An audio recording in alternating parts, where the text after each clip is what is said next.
반갑습니다. 네. 사도행전의 말씀에 이런 말씀이 있어요. 바울이 에베소를 떠나면서 작별하여 이르되 만일 하나님의 뜻이면 너희에게로 돌아오리라 하고 배를 타고 에베소를 떠났다. 제가 여기에 다시 온 것은 하나님의 뜻입니다.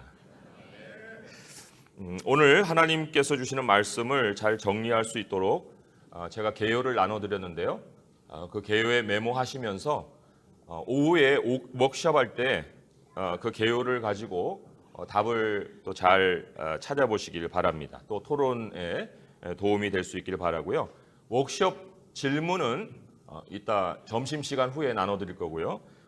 오늘 이 시간에는 이 강의에 집중하시고 또 메모하시면서 자신의 생각도 거기에다가 덧붙여 좀 메모를 해두시고 토론 때에 재료로 사용하시기를 바랍니다.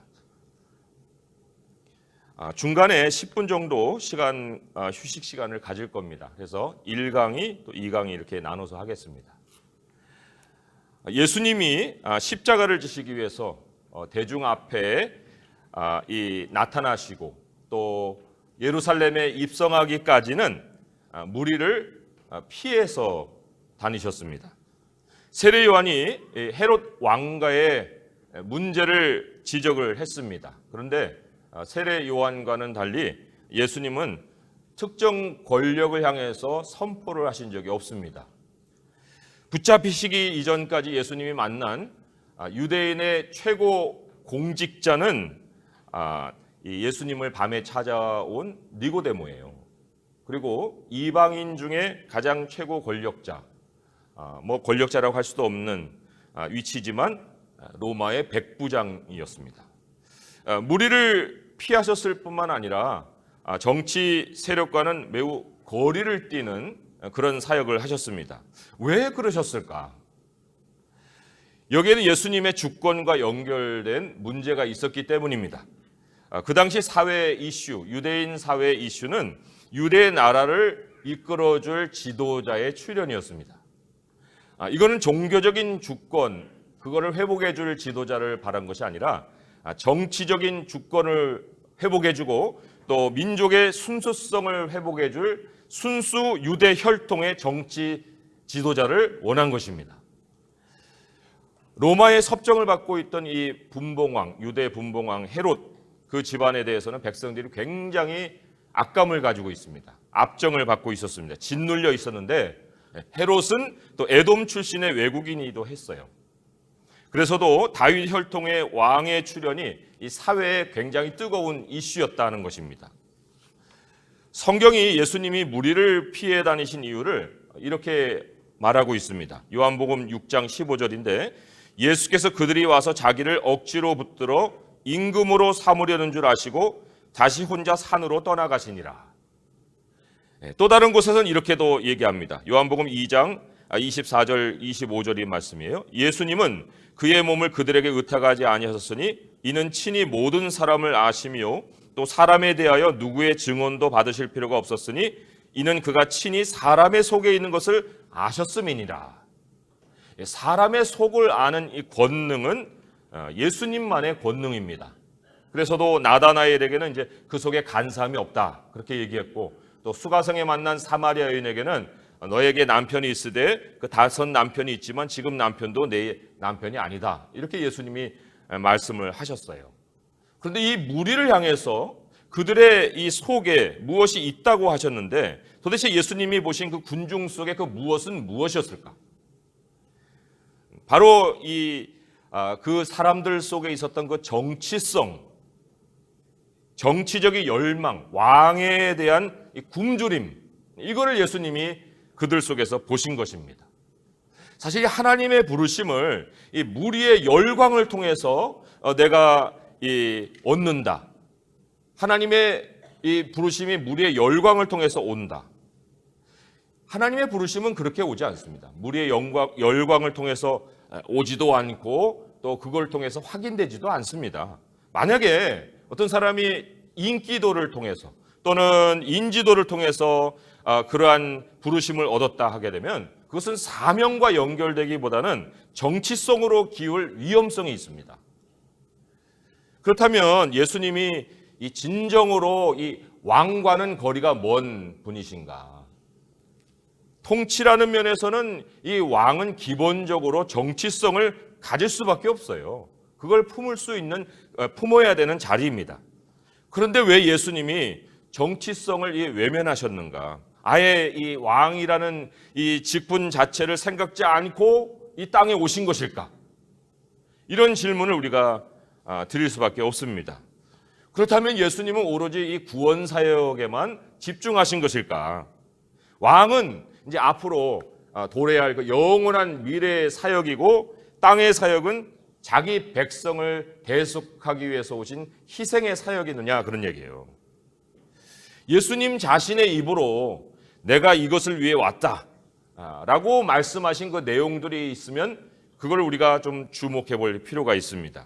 사복음서 전체를 통해서 예수님께서 친히 내가 이거를 왔다, 이걸 위해서 왔다 라고 말씀하신 경우가 명확하게 3번 나타납니다. 그걸 이제 우리가 하나씩 확인을 해볼 필요가 있습니다. 예수님의 대속과 관련해서 먼저 우리가 목적을 찾아보고 조금 더 이렇게 진행을 시켜볼 텐데, 처음에 예수님의 대속과 관련해서 내가 이를 위해 왔다라는 말씀이 적혀 있는 것이 요한복음 12장 27절의 말씀이에요. 제가 읽어봅니다. 지금 내 마음이 괴로우니 무슨 말을 하리오?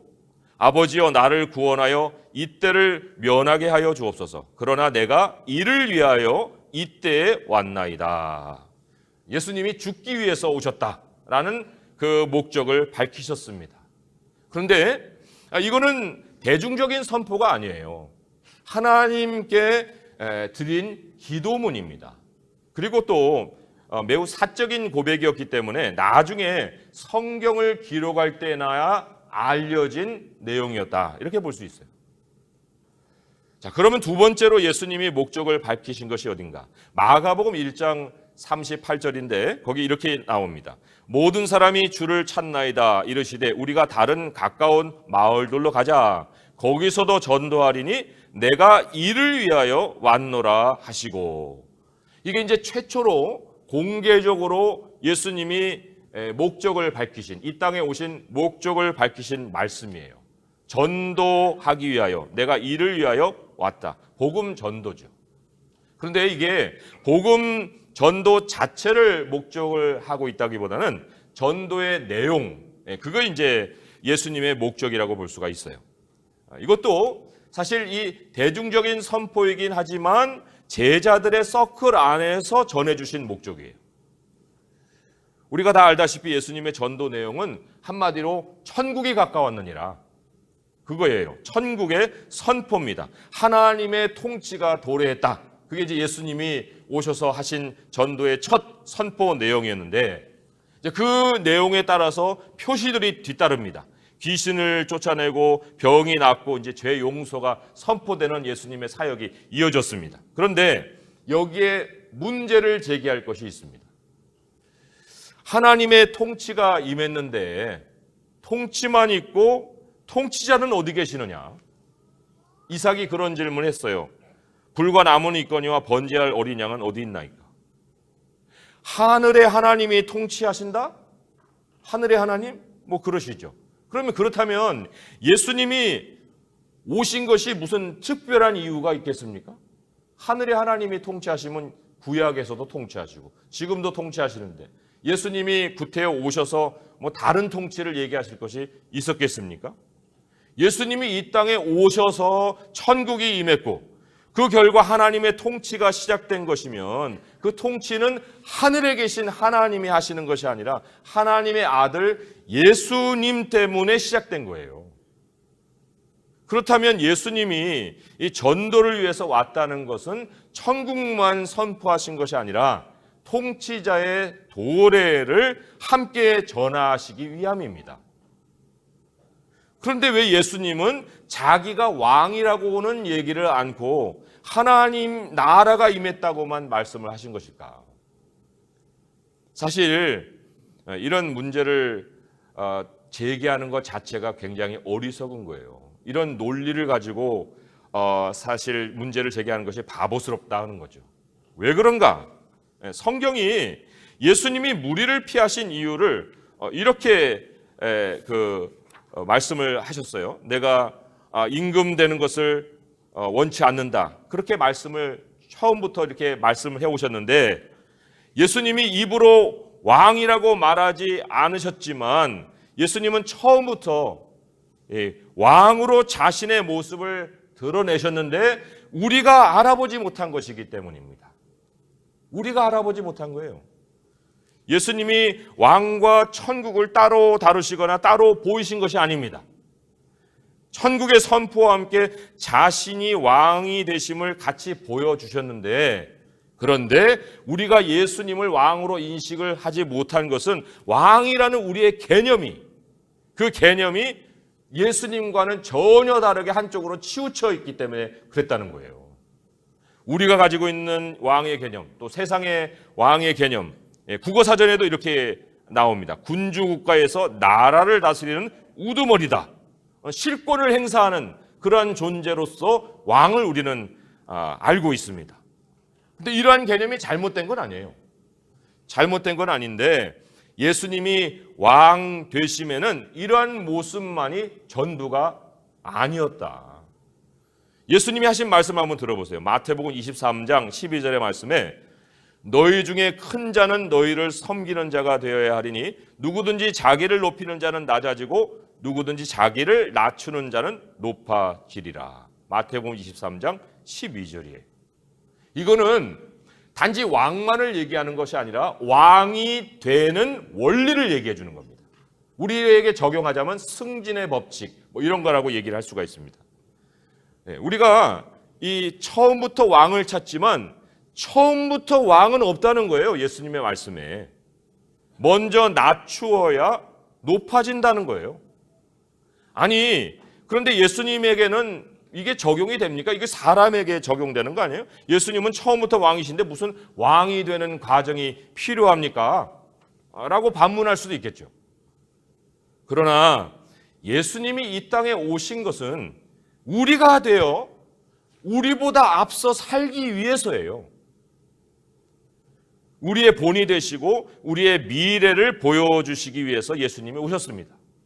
그래서 예수님이 스스로를 낮추시고 육신의 부모에게 순종하시고 40일을 굶주려 광야에서 시험 받으시고 죄 없는 분이 또 세례도 받으시고 사람들의 이 입김에 편승하지 않으시고 사회가 멸시하는 자들을 만나셨잖아요. 죄인들과 또 세리들의 친구다라는 그러한 별명도 얻으셨고 마침내 군중의 비난을 받고 십자가에 처형당하시고 무덤의 시체가 되셨어요.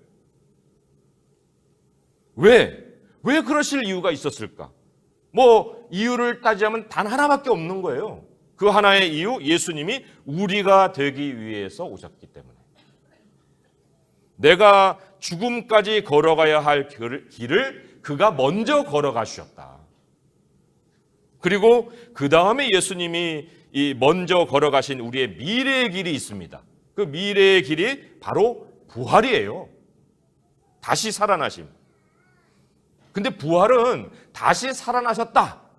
그런 정도가 아니라 예수님이 살아계셨을 때 이 제자들에게 하신 말씀이 있는데 이런 말씀이 있었어요. 마태복음 16장 28절인데요.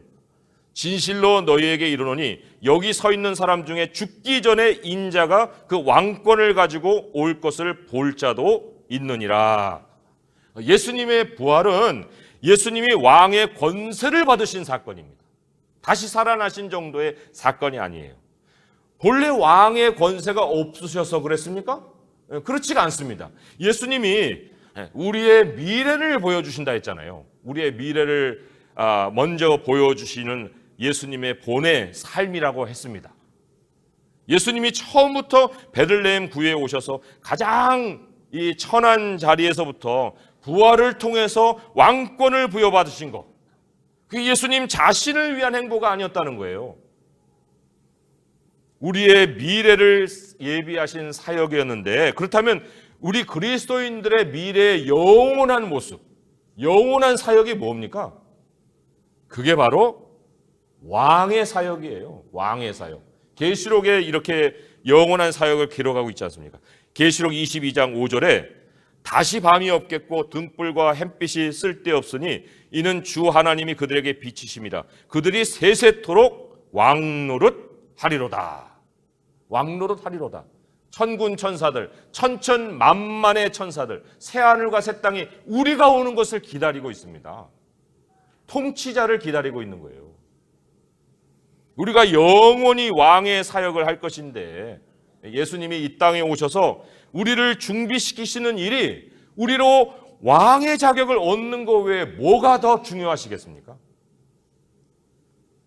하나님의 나라의 통치는 임했는데 통치자는 어디냐 하고 하늘만 이렇게 바라보고 있는 이러한 참 우리들의 모습을 보면서 예수님의 답은 지금 너희와 함께 있는 섬기는 자리에 그 왕이 있느니라 가르치고 계시는 거예요.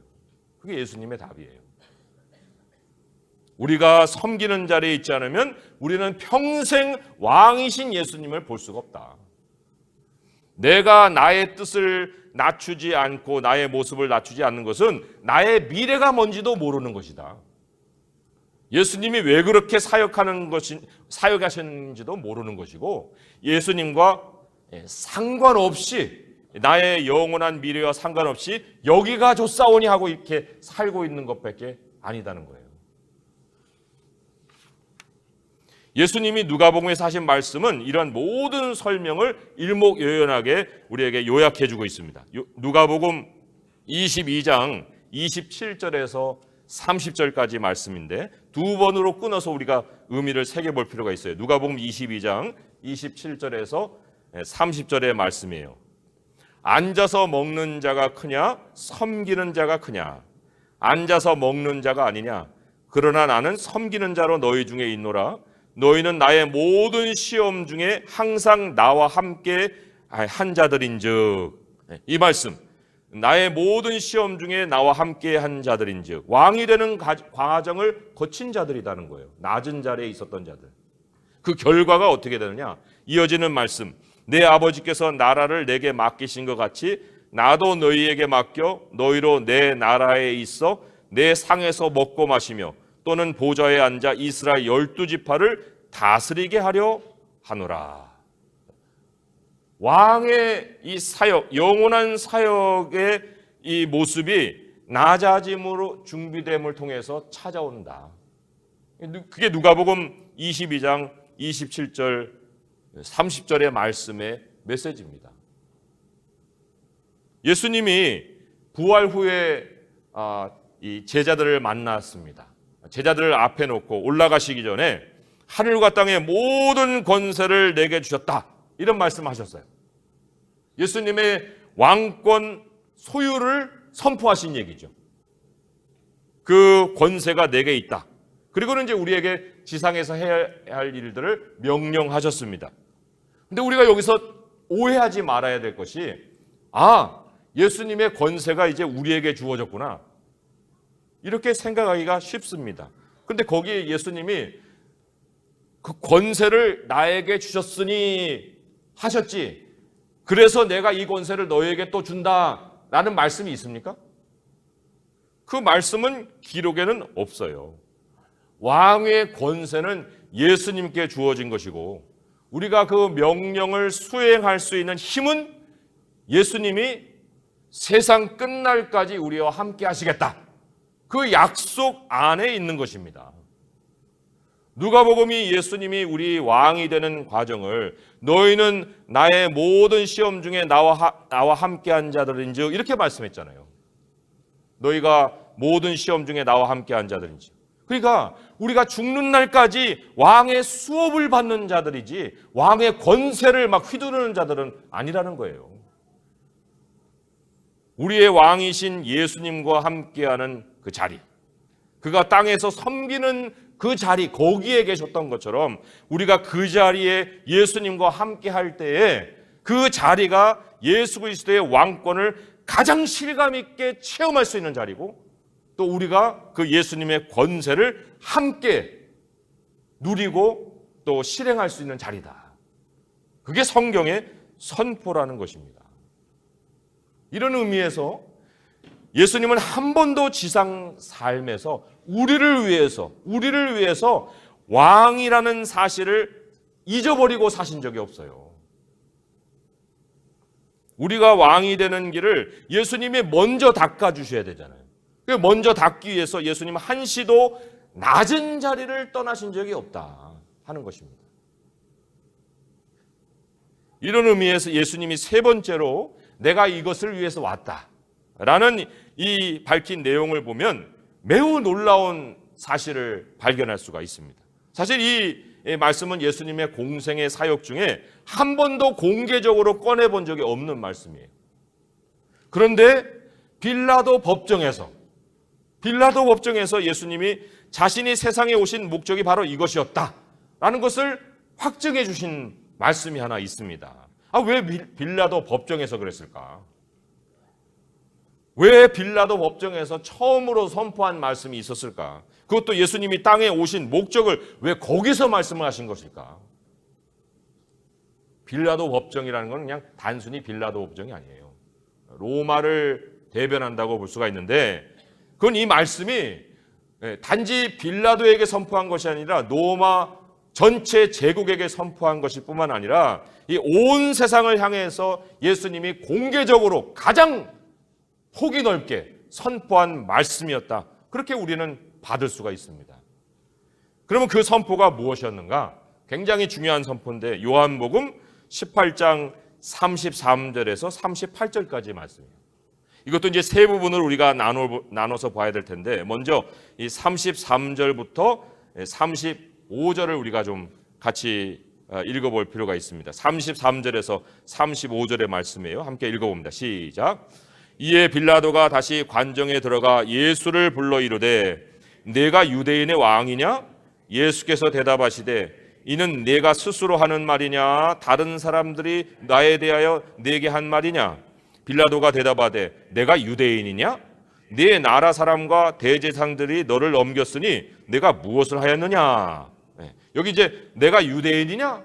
이런 반문을 했습니다. 지금 예수님이 뭐를 꺼내냐면은 이 유대인의 왕이냐라고 물어보는 거기에 네가 스스로 하는 거야. 다른 사람이 너한테 시켜서 하는 말이야.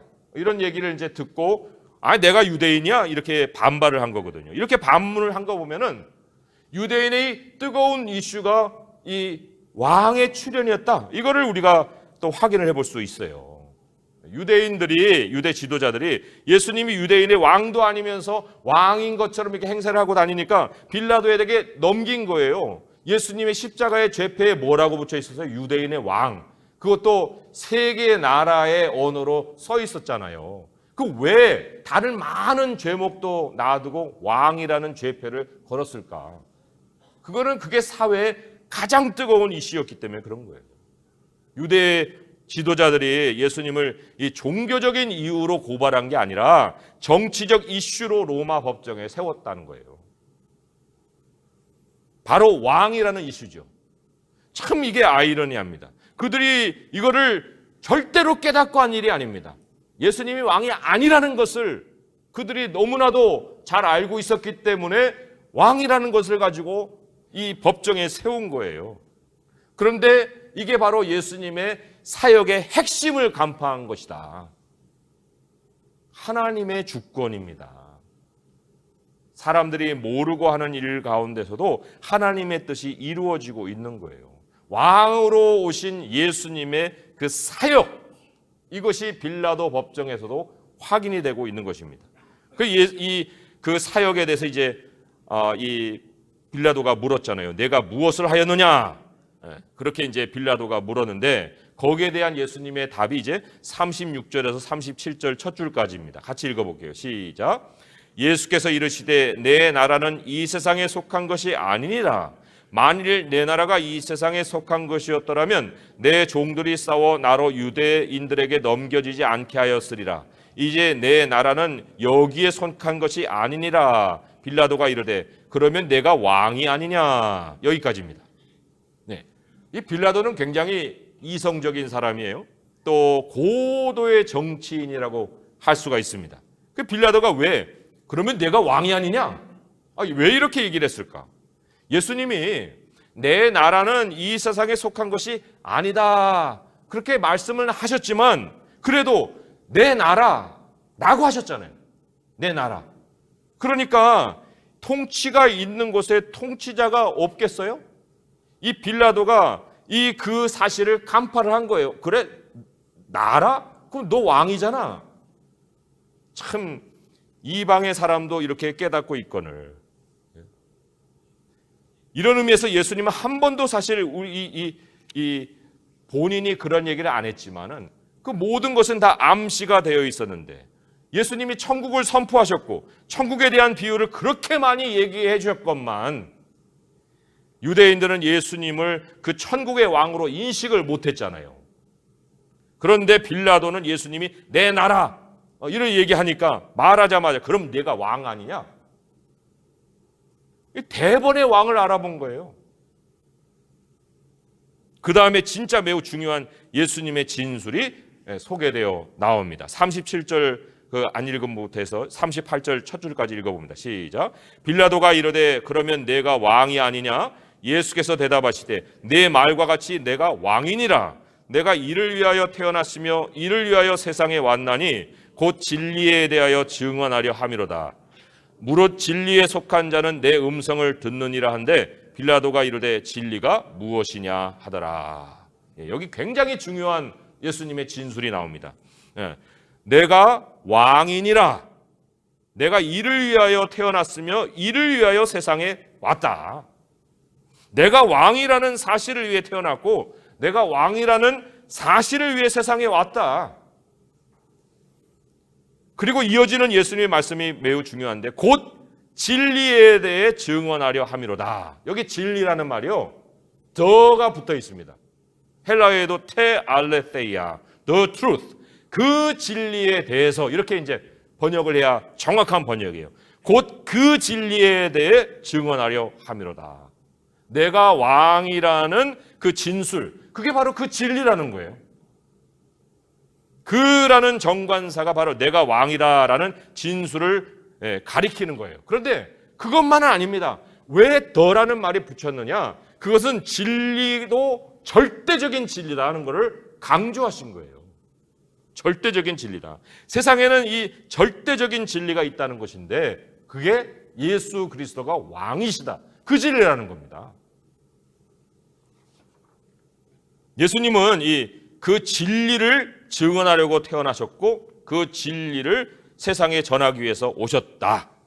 그래서 예수님의 선포가 회개하라 천국이 가까웠느니라 였는데 그 진리, 내가 왕이다. 그걸 위해서 천국이 가까웠다고 선포했는데 그런데 사람들은 천국의 소식에만 귀가 솔깃하고 왕이신 예수님은 지금 죽이려고 빌라도 법정에다가 세우는 거예요. 빌라도가 무엇라고 반문했습니까? 38절 마지막에 진리가 무엇이냐 이랬죠. 여기에는 더가 없어요. 그냥 truth, 정관사 없는 그 진리를 물어보고 있습니다. 예수님은 너무나도 명백하고 분명하게 the truth, 그 진리라고 말씀을 하셨건만 세상은 빌라도만이 아니에요. 그때만 아니라 지금까지도 언제나 절대성이 없는 진리에 궁금함을 가집니다. 진리 탐구는 그리스도인들만 하는 게 아니에요. 진리 탐구라는 건요, 학생들 참고서 제목에도 나와요. 설령 진리를 깨달았다고 해도 그것이 과연 예수님이 왕이다, 그 사실이었을까? 예수님이 이 순간에 이르기까지 내가 왕이라고 말씀은 안 하셨지만 천국을 선포하시면서 그 진리에 대해서는 여러 번 선포를 하셨거든요. 우리도 한번 그걸 놓쳤는지 안 놓쳤는지 한번 살펴볼 필요가 있습니다. 그 어떤 경우들을 좀 볼 필요가 있는데 대표적인 사례가 요한복음 8장 31절에서 32절의 말씀이에요. 그 말씀은 너무나도 유명한 말씀인데 요한복음 8장 31절 32절 말씀 우리 같이 한번 찾아서 읽어보도록 하겠습니다. 시작. 그러므로 예수께서 자기를 믿은 유대인들에게 이르시되 너희가 내 말에 거하면 참으로 내 제자가 되고 진리를 알지니 진리가 너희를 자유롭게 하리라. 여기에 진리도 the truth예요. the truth. 그 진리를 알지니 그 진리가 너희를 자유롭게 하리라. 여기에는 선행되는 어떤 말이 없어요. 보통 왜 정관사 용법은 앞에 선행되는 것이 있고 그 진리 이렇게 얘기하잖아요. 여기에 그 진리라고 할 때 앞에 무슨 말이 있어서 그 진리라고 했을까? 여기에는 앞뒤 문맥에 사실 그게 없거든요. 너희가 내 말에 거하면 참으로 내 제자가 되고 그 진리를 알지니, 물론 그 진리라는 건 내 말, 전체를 받을 수 있다 하지만 굉장히 일반적인 것인데 그럼에도 불구하고 더 truth라고 얘기할 때는 의미가 있는 거거든요. 유대인들이 우리는 누구의 종된 적도 없어 라고 이제 달라들었죠. 그런데 예수님 이어지는 말씀에 아들이 너희를 자유롭게 하면 너희가 참으로 자유로우리라. 그래서 이 말씀을 보충하셨어요. 그 진리가 너희를 자유롭게 하리라. 또 아들이 너희를 자유롭게 하리라. 이 말씀이죠. 여기서 예수님이 궁극적으로 전하려는 그 메시지는 아들이 왕이다는 그 사실이에요. 내가 통치자다는 그 사실입니다. 그 아들의 왕권이 너희를 해방시켜 줄 것이다. 그 말씀을 절대적인 진리를 통해서 선포하고 계신 것입니다. 세상의 왕이신 예수님이 죄의 종된 우리를 풀어주신다는데, 아니 어떤 권리가 우리를 붙들고 있습니까? 어떤 권리가 우리를 종으로 삼을 수 있냐는 거예요. 진리가 너희를 자유롭게 했다는 것, 그럼 뭐 어떤 지식을 깨달아서 마음의 해방을 가졌다, 이런 뜻이 아니라는 겁니다. 그 세상의 개념이에요. 예수님이 친히 말씀하신 것처럼 내가 왕이다. 그 진리가 우리를 어둠의 권세에서 하나님 아들의 나라로 옮겨주셨다는 겁니다. 이것이 죄에서 해방이고 이게 죄 사함의 개념이에요. 우리가 죄 사함을 어떻게 이해하고 있습니까? 뭐 어떤 이 잘못된 행동을 조금 용서받았다. 그러니까 이제 다시는 그런 일을 하지 말아야지. 뭐 이게 죄 사함이에요? 예수님이 가르쳐 주신 죄 사함은 그런 의미가 아닙니다. 죄 사함에 대해서 가장 명백하게 우리에게 개념을 알려주고 있는 것이 골로새서 1장 13절 14절이에요. 매우 중요한 말씀입니다. 골로새서 1장 13절에서 14절 같이 찾아서 한번 읽어볼 텐데, 골로새서 1장 13절에서 14절까지 말씀입니다. 같이 읽어봅니다. 시작. 그가 우리를 흑암의 권세에서 건져내사 그의 사랑의 아들의 나라로 옮기셨으니 그 아들 안에서 우리가 속량 곧 죄사함을 얻었도다. 여기 이제 죄사함의 정의가 나오는 거예요. 여기에 무슨 뭐 잘못된 행동이 어디에서 언급이 되어 있습니까? 그런 거 얘기 안 하네요. 얘기를 안 하되 통치의 영역이 바뀌었다. 그거를 지금 선포하고 있습니다. 통치의 영역이 바뀌었다. 사랑의 아들의 나라로 옮기셨다. 어디에서요? 사탄의 지배에서 예수님의 왕권이 실행되는 하나님의 아들의 나라로 옮긴 것이 바로 우리의 속량 곧 죄사함이다. 성경의 선포입니다. 더 이상 악의 세력이 힘을 뻗칠 수 없는 하나님의 통치의 영역, 그 삶의 자리로 바뀐 사건이 죄사함이다. 이게 우리가 한 일이에요? 우리가 무슨 고백으로 된 일입니까? 이게 거듭남의 선물이고 하나님의 절대 주권이 이루신 일이에요. 요한은 요한 1서 3장 4절에서 이렇게까지 선포를 했습니다. 굉장히 고개가 갸우뚱해지는 말씀이긴 하나 이 사실을 통해서 이 말씀을 다시 보면 다시 보이는 말씀이에요. 요한 1서 3장 4절인데 하나님께로부터 난 자마다 죄를 짓지 아니하나니 이는 하나님의 씨가 그의 속에 거함이라. 범죄하지 못하는 것은 하나님께로부터 났음이라. 아닌데 나는 죄를 지금도 짓고 있는데 성경은 왜 이렇게 얘기하지? 하나님께로부터 난 자마다 죄를 짓지 아니한다고? 이게 굉장히 의아스러운 말씀이잖아요. 그런데 여기에서 이 하나님의 씨, 또 하나님이 거듭나게 하셨다, 이 모든 거에는 죄사함의 개념이 있는 거예요. 죄사함의 개념, 하나님의 씨, 그게 뭐예요? 절대적인 그 진리, 예수님이 왕이시라는 그 절대적인 그 진리가 자기 속에 있는 자들, 그 사람들은 죄가 사해진 자들이다. 통치의 영역이 옮겨진 자들이다. 누가 감히 그들을 그 죄의 범위로 다시 옮겨놓겠느냐? 그럴 수 있는 세상 권세 어떤 것도 없다. 그들이 어떻게 다시 범죄하겠느냐 했는데 이게 바로 우리의 행동만을 얘기하는 게 아니에요. 우리의 왕이 예수 그리스도라는 그 엄청난 진리를 선포하고 있는 것입니다. 다시는 어둠으로 옮겨가서 죄의 종으로 살 수 없다는 거대한 선포다. 이것이 그 진리가 우리를 자유롭게 해주신 현실입니다. 하나님의 백성은 절대로 누구의 종이 될 수가 없다는 거예요. 이런 의미에서 우리가 의인이었다, 죄인이었다, 죄인이었다, 의인이었다 이렇게 왔다 갔다 할 수가 없는 거예요. 물론 하나님 나 이런 참 죄를 졌습니다 라고는 고백을 할 수 있겠죠. 그런데 뭐 맨날 나가 이 죄인이야. 야, 듣기 싫어. 넌 내가 의인이라고 선포했잖아. 그러면 의인으로 살아야지. 맨 죄인으로 네 입으로 다시 영역을 바꾸냐? 그 왕을 바꾸는 거예요. 그러니까 믿음으로 이제부터는 이 죄인이 하지 마세요.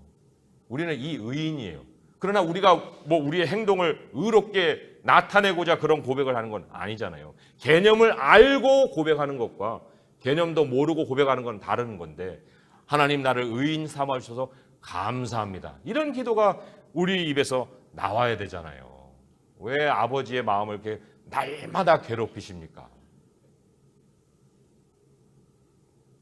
이 참 어떤 사람들은 문법적으로만 자꾸 따져가지고 더 트루스가 나올 때는 그 앞에 있는 것만 연결되는 거지 뭐 이렇게 그 절대적인 진리 뭐 이런 식으로 얘기를 할 수 있겠습니까? 1차적인 내용을 먼저 찾아보세요. 뭐 이렇게도 얘기를 하겠지만 그러나 그거는 문법적인 것이고 앞뒤 문맥 없이 등장하는 그 더 트루스가 상당히 나온다는 거예요.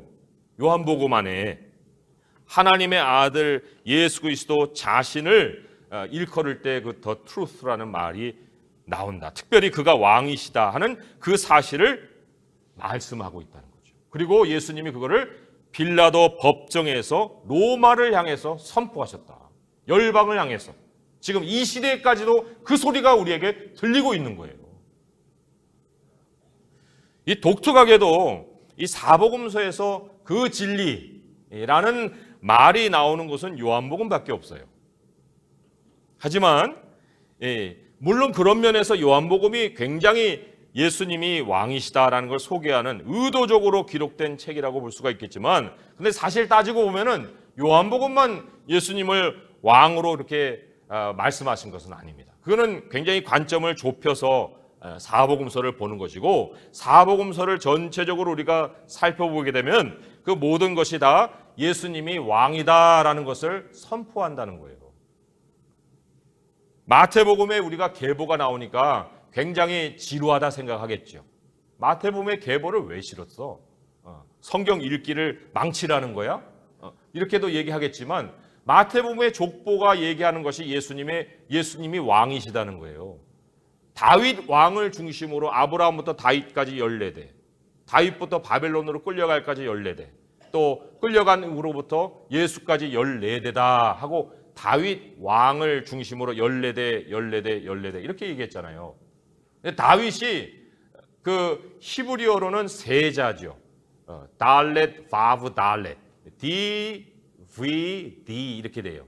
그래서 히브리어는 숫자로 그 알파벳으로 숫자를 나타냅니다. 그러면 그 D에 해당되는 A, B, C, D니까 4잖아요. 그 바브는 A, B, C, D, E, F에 해당되는 거예요. 그러니까 6이죠.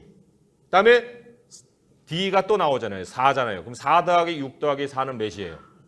14잖아요. 14. 그러니까 다윗이라는 이름의 숫자를 가지고 계보를 정돈한 거예요. 아브라함부터 다윗까지, 다윗부터 바벨론까지, 바벨론부터 예수님까지. 그러면 왜 다윗이 중심이 되어서 그 계보가 쓰여졌느냐? 예수님이 다윗의 후손으로 오신 메시아 왕이시다. 그거를 이 마태복음 첫 장에서 선포를 하고 있는 것입니다. 그거를 놓치면 1절부터 이제 졸기 시작하는 거예요. 이렇게. 졸 만한 계보가 아닙니다. 엄청난 선포예요. 마가복음은 어떻습니까? 마가복음은 아예 세례 요한의 선포부터 시작합니다. 주의 길을 예비하라. 그 주가 누구예요? 왕이죠. 능력 많은 주님이 오신다. 그리고는 능력으로 계속 진행을 하고 있는 게 마가복음이에요. 마가복음의 모든 행적은 다 예수님이 왕이시다는 걸 기록하고 있는 책입니다. 누가복음은 어떻습니까?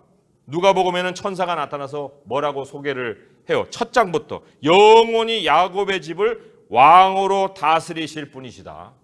그렇게 선포를 했습니다. 이 선포가 물론 몇 사람에게만 된 거지만 그러나 천사의 입을 통해서 이미 그런 선포가 되었고 계속해서 왕의 행적을 기록하고 있는 책이 바로 누가복음이에요. 요한복음도 1장에 보게 되면 자기 백성에게 오셨으나 자기 백성이라는 게 뭐예요? 왕의 백성이라는 거 아니에요? 백성이라는 말을 쓴다는 건 이미 그 반대편에 왕이 있는 거죠. 그 왕을 놓치고 읽는다는 건 요한복음을 놓치는 거예요. 그리고는 마지막에 빌라보다 보정에서 내가 왕이니라 이런 예수님의 선포가 기록이 되었지 않습니까? 그러니까 우리가 우리의 형편으로 자꾸 성경을 읽다 보니까 대속제물로 오신 예수님께 너무 많은 초점을 맞추었다. 그러나 대속은 하나님의 큰 그림 중에 어찌 보면 작은 그림이라고 할 수 있어요. 작은 그림. 아니 어떻게 대속이 작은 그림이에요? 왜냐? 하나님의 큰 그림은 구약에서부터 초지일관 하나님이 왕이시다. 그걸 선포한 거고 우리 자신의 큰 그림도 아담부터 세상 통치입니다. 아니 창세기 1장에 대속이 어디 있어요? 창세기 1장에 아담에게 세상을 맡기셨잖아요. 세상을 통치하라고 하셨잖아요.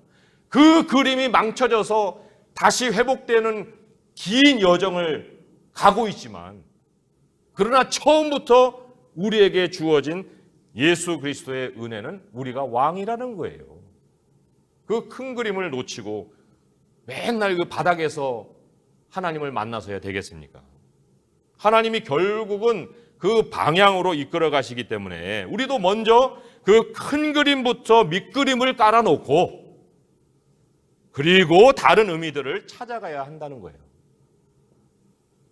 왕되심, 하나님의 왕되심, 그 하나님의 왕되심에 대한 구약의 아주 큰 그림을 대표적으로 보여주는 말씀이 스가랴 14장 9절의 말씀이에요.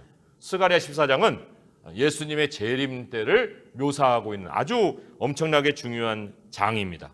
그 대표적인 구절 중에 하나가 스가랴 14장 9절인데 함께 읽어보겠습니다. 시작. 예수께서 천하의 왕이 여호와께서 천하의 왕이 되시리니 그날에는 여호와께서 홀로 한 분이실 것이요 그의 이름이 홀로 하나이실 것이다. 여기에 여호와께서 천하의 왕이 되시리니 이 큰 그림을 우리에게 그려주고 있잖아요. 예수님이 우리에게 찾아오셔서 천하의 왕이 되시겠다. 성경에 여호와라고 얘기하는 모든 것이 바로 구약의 예수 그리스도를 지칭하는 용어입니다. 그 하나님이 천하의 왕이 되신다. 사실 이것은 예수님이 재림 이후를 예언한 말씀이잖아요. 재림 이후를 예언한 말씀인데 이 세상을 평정하신 후에 드러난 최후의 현실, 하나님이 천하의 왕이 되신다는 것이고 요한계시록에서는 이것을 어린 양이 만주의 주요 만왕의 왕이라 하는 모습으로 소개가 돼 있어요. 어린 양 하면 대속이잖아요. 그러나 대속의 그림으로 어린 양을 다루는 것이 아니라 요한계시록으로 옮겨가게 되면 거기에 어린 양은 만주의 주요 만왕의 왕으로 자신의 모습을 드러내신다는 거예요. 이게 큰 그림이죠. 다니엘에게서도 만왕의 왕에 대한 그 예시가 나온 말씀이 있었어요. 다니엘 8장 25절인데 그가 스스로 서서 만왕의 왕을 대적할 것이라 사람의 손으로 말미암지 아니하고 깨지리라. 이게 구약의 선포인데 그 구약에 선포된 그 왕의 모습이 누구냐? 어린 양인 예수 그리스도다. 이 어린 양 예수 그리스도는 신약에서만 만날 수 있는 인물이 아니었다는 거예요. 그리고 어린 양 왕권 행사에 우리가 동참하는 거, 그게 기나긴 구원 역사의 피날레입니다. 그것을 향해서 우리가 지금 가고 있는 거예요. 계시록 22장 5절의 말씀 아까도 읽었지만 다시 밤이 없겠고 등불과 햇빛이 쓸데없으니 이는 주 하나님이 그들에게 비추심이라 그들이 세세토록 왕노릇 하리로다. 그렇다면 우리가 큰 질문 하나를 던지고 이제 그 다음으로 넘어갈 필요가 있습니다. 그렇다면은 우리 각자가 이제 나라고 생각할 때 나는 예수님의 주권 혹은 예수님의 왕권, 그 왕권 안에 살아가고 있는 백성인가?